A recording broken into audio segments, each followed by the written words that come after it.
આ તો સવારમાં અડદની દાળ ને રોટલી ને એવું બનાવી નાખ્યું અને શક્તિભાઈને ટિફિન રેડી કરીને એને સ્કૂલે મોકલી દીધો. અને પછી તો છે ને વરસાદ ચાલુ થઈ ગયો હતો, ધીમો ધીમો ઝરમર વરસાદ આવતો હતો. અને થોડી વાર થઈ એટલે વરસાદ થોડોક વધી ગયો, એટલે ફાસ્ટ વરસાદ આવવા મળ્યો. અને પછી હું પણ વરસાદની મજા લેતી ઊભી હતી ત્યાં, મસ્ત મજાની ગાય પણ ઊભી હતી એક.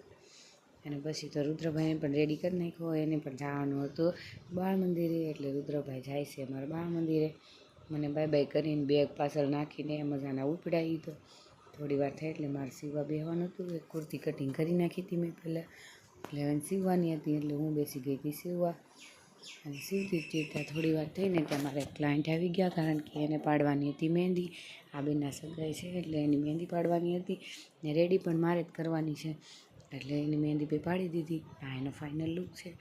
એવી લાગી મહેંદી. ને આ બેનની મહેંદી હજી અધૂરી છે. રાત પડતાની સાથે અમારે સોળી બટેટા રીંગણાનું શાક બનાવવાનું હતું. અને હું શક્તિભાઈને કહું છું કે તું બેસી જા લેસન કરવા, એટલે ભાઈ લેસન કરવા બેસી ગયો. અને ફાઇનલી મેં શાકને રોટલા બનાવી નાખ્યા અને રાતનું ડિનર કરી લીધું. તો થેન્ક યુ ફોર વોચિંગ.